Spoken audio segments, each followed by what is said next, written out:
गुरु कृपा से बच्चापन में ही गुरुदेव भगवान की बलिहारी यही बात डाल दी थी कि बच्चा निरंतर भजन करने से जो झांकी आती प्रभु, वो हमें शब्द याद है, झांकी आती तब जानना चाहिए भजन, एक क्षण भी भजन न छूटे। ये संस्कार अगर कहीं भगवान की कृपा से और मार्ग का गुरुदेव उपदेश करते तो एकदम कोरा स्वभाव था वही पड़ता, पर भगवान ने जहां जैसे पहुंचाना होता है वैसे ही, जैसे सन्यास मार्ग में भी थे तो हमारी निराकार में रति नहीं थी, गंगाधर भगवान शिव के रूप में आसक्ति थी। अब हमें पता चला कि क्यों नहीं होने दी निराकार में, क्योंकि रूप में ही लाना था उनको कृपा करके, इसलिए निराकार में आसक्ति नहीं होने दी। फिर उनका सारा पहले विधान होता है। गुरुदेव भगवान ने ये पिताश्री से कहा, पिताजी आए और कहा कि ये लड़का बाबा बनना चाहता है स्वामी जी। वो आते जाते थे घर में, तो सैमशी में उस समय स्वामी जी विराजमान, तो उनका पाणे छोड़ जाओ, एक हफ्ता बाद ये घर भाग जाएगा, या फिर हम एक हफ्ता बाद मंत्र दे देंगे, तब जान लेना कि साधु बनी ही जाएगा। फिर स्वामी जी जैसी आपकी इच्छा छोड़ के गए। एक हफ्ते जो है गुरुदेव भगवान ईंट ढोवाना, झाड़ू लगवाना, बड़े कार्य करवाना, और जैसे पेड़ा आदि आते सबको बांटते, हमें एक भी पेड़ा नहीं देते। शाम के एक बार भोजन की अनुमति पाल, 7 दिन तक चुपचाप शेष। फिर कहा अच्छा कल गंगा नहा के आ जाना, मंत्र दे देंगे। ठीक है, सुबह गए स्नान करके तो पंचाक्षरी मंत्र दिया, मंत्र दे के कुटिया में गए, फिर उठ के आए, बोले सुनो आओ एक बात कहनी। बैठे, बोले 12 मंत्र भी ले लो। तुम कहा जपेंगे कौन? बोले पहले तुम ये जपना, लेकिन ये रखे रहो, आगे काम आएगा। हमारी समझ में नहीं आ रहा था कि मतलब मंत्र 2 क्यों दे रहे हैं। ये पहले से भूमिका तैयार थी वृंदावन की, हमें पता नहीं था। 12 मंत्र भगवान श्री कृष्ण का, पंचाक्षरी मंत्र सबसे पहले दिया। बाद में पता चला कि ये बीज तो गुरुदेव ने ही पहले बो दिया था कि जिस मार्ग से घूम के जाना है। वो कह रहे थे कि बाद में तुम्हें पता चलेगा, वो बाल्यावस्था थी, मेरी मति गति वहां तक पहुंच नहीं रही थी। और जपे हम पहला ही, जपे पहला ही, बाद में जब भगवान शंकर ने इधर, तब हम मुझे समझ में आया कि बीज तो गुरुदेव भगवान ही अंदर से बो दिए थे पहले ही। ये कृपा गुरुदेव भगवान की हुई कि चित्त में बैठाल दिया कि निरंतर चिंतन करना यही संन्यास है, यही साधना है, यही भगवत प्राप्ति का स्वरूप है। गुरु कृपा से पूरे जीवन भर एक बात रहे कि हम कभी 1 सेकंड के लिए अपने आराध्य देव को ना भूले, पूरे जीवन भर इसकी चेष्टा गुरु कृपा से करते। अन्य सब बात थी साधन की, पर बात उसमें प्रधान ये थी कि भूले ना। जैसे हम गायत्री मंत्र भी जप रहे हैं नैष्ठिक ब्रह्मचर्य में, तो गुरु के द्वारा दिया हुआ पंचाक्षर मंत्र लिखा हुआ है, बार बार उसे देख रहे हैं, अंदर से देख रहे हैं, गायत्री मंत्र चल रहा है। बड़ी कृपा रही है, मन को भागने के अवसर नहीं मिले।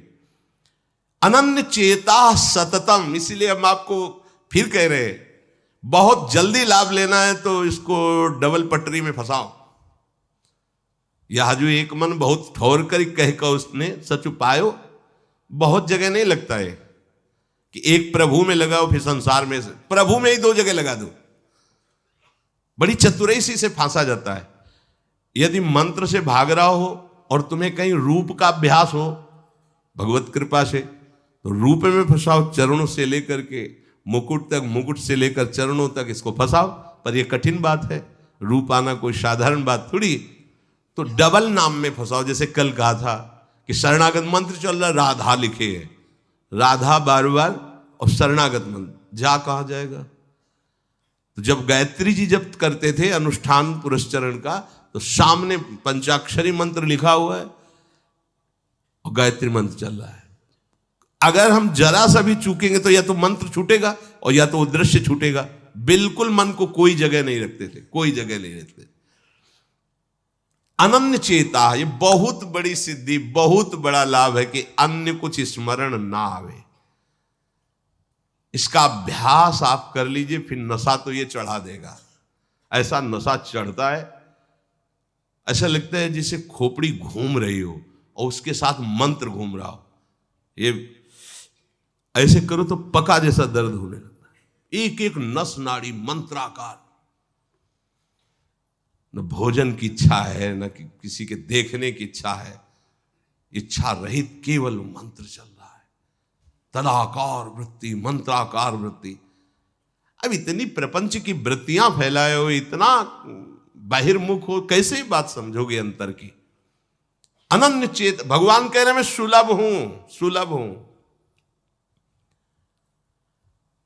काशी में प्रतिदिन ये होता, आज महादेव जी साक्षात आएंगे, सुबह से तैयारी हो जाती थी, आज महादेव जी आएंगे। घाट में ही रहते थे, पंडों की छतरी के नीचे तपती हुई धूप, तो घाट में धूप ऐसे ज्वाला सी लगती थी, और छोटी सी छतरी, उसी के नीचे दोपहर रात्रि वहीं 2 बजे तक तो तपती थी फर्श, और 2 बजे के बाद स्नान करके महादेव जी विश्वनाथ जी पहुंच गए।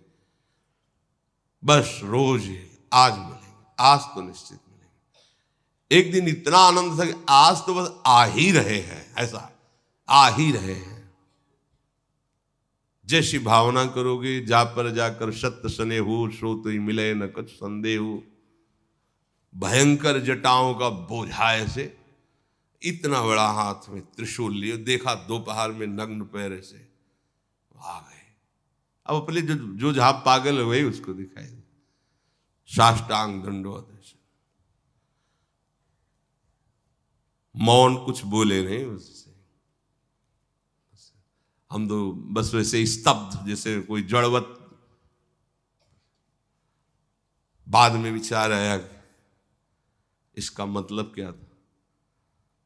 मैं ही मैं हूं, दूसरा कोई नहीं है। अलग से देखने की भावना मत करो, कण कण में मैं विराजमान हूं। एक दिन भाई जी के प्रति बहुत आकर्षण जब था, एक स्वप्न देखा कि स्वप्न में हम भाई जी से पूछ रहे कि मुझे श्री कृष्ण की प्राप्ति कब होगी। इसके बाद की बात, भाई जी ने ऐसे चश्मा करके ऐसे देखा, राधा बाबा बगल में बैठे और कहा जब श्री कृष्ण बन जाओगे तब श्री कृष्ण की प्राप्ति होगी। जगने पर, बहुत विचार करने पर फिर यह कि श्री कृष्ण बन जाओगे, भाई जी का तात्पर्य क्या था? तब समझ में आ गया। मन कृष्णाकार, बुद्धि कृष्णाकार, चित्त कृष्णाकार, अहम कृष्णाकार, तब कृष्ण साक्षात्कार हो गया। नित्य युक्तस्य योगिनः तस्याहं सुलभा पार्थ नित्य युक्तस्य योगिनः। नित्य युक्त हो गया जिसका चित्त प्रभु को छोड़कर किसी भी भोग भूमि में, किसी भी ऐश्वर्य में, किसी भी सिद्धि में। जैसे किसी को लगता है कि ये चमत्कार दिखाना, कोई भी चमत्कार दिखाना बहुत कठिन बात है। अगर भगवत दर्शन का लक्ष्य ना हो, भगवत प्राप्ति का लक्ष्य ना हो, तो कोई भी चमत्कार ऐसे करने में है कोई बहुत बड़ी बात मत समझ। बस ये है कि इधर अगर स्वीकार किया तो उधर गेट बंद हो जाएगा, इसीलिए पिट जाते हैं, गाली सुन लेते हैं महात्मा जन, लेकिन प्रयोग नहीं करते अपने भजन का, प्रभु के पास जाते हैं। ऐसा ना समझे ना कि वो चमत्कार पीछे घूमते हैं। केवल बस एक बात है कि अगर इधर लगे तो उधर का गेट बंद हो जाएगा। तो इतनी दुर्लभ बात बनने जा रही है, किसी को प्रमाणित करने के लिए कि हम महात्मा, हम भजनानंदी, हम चमत्कारी हैं, अपना गेट बंद करवा ले तो मूर्खता ही होगी ना। यहां क्या होगा? वाह वाह हो जाएगा, बस उसके आगे क्या होगा? फिर वही प्रपंच।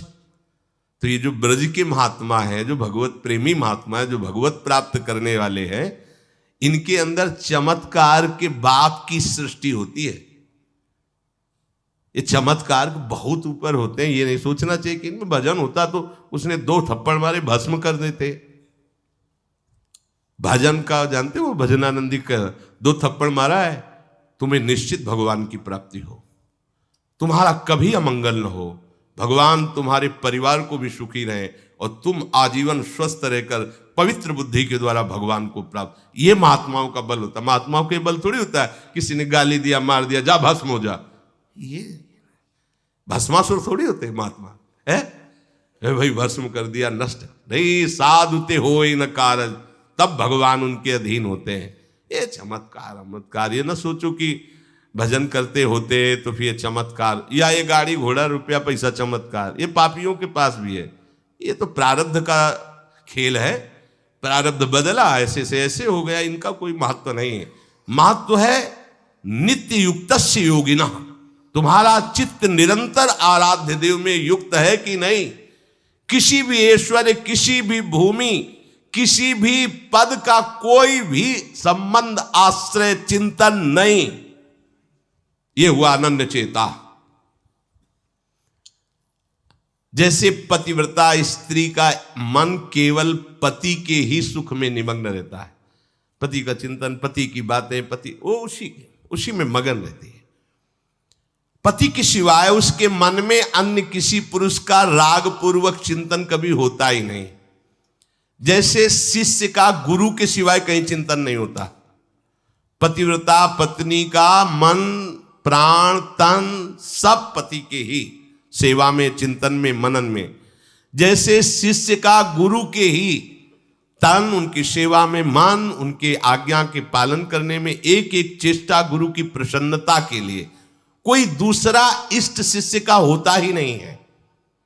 शिष्य का कोई दूसरा इष्ट नहीं होता। ऐसे शिष्य को अपने गुरुदेव में ही भगवान का साक्षात्कार हो जाता है, क्योंकि पर्दा हटा तो देख लिया कि प्रिया प्रीतम मुस्कुराते हुए बैठे। श्री भट्ट देवाचार्य जी के पास जब हरिव्यास देवाचार्य जी आए तो कहा, भगवान हम शिष्य बनना चाहते हैं।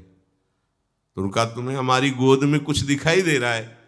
तो कहा, ऐसा में कुछ तो नहीं दिखाई दे रहा है। तो उनका, फिर अभी तुम जाओ गिरिराज जी की 12 वर्ष परिक्रमा करो, राधे राधे बोलो 12 वर्ष पर। ऐसा ही किया। 12 वर्ष बाद फिर आए, अब कुछ दिखाई दे रहा है? बोले भगवान कुछ नहीं दिखाई दे रहा। बोले जाओ फिर 12 वर्ष करो। कह रहे कि जो शिष्य है गुरु के सिवा और कोई इष्ट नहीं है, उन्हीं का चिंतन, उन्हीं के आगे, तो वहीं उसको साक्षात्कार हो जाता है। जब 24 वर्ष बाद आज्ञा पालन करके आए तो देखा प्रियालाल गोद में। बोले अब कुछ दिखा है? हाँ। बोले प्रियालाल महाराज जी विराजमान है, आओ। वही महावाणी के रचयिता श्री हरिव्यास देवाचार्य जी गुरु आज्ञा में एक कदम पीछे ने 24 वर्ष गिरिराज जी की परिक्रमा राधे राधे आए नहीं, जब तक आज्ञा पालन नहीं हुई। आज्ञा पालन साक्षात्कार करने के बाद मंत्र दीक्षा दी। आज्ञा पालन का फल भगवत साक्षात्कार।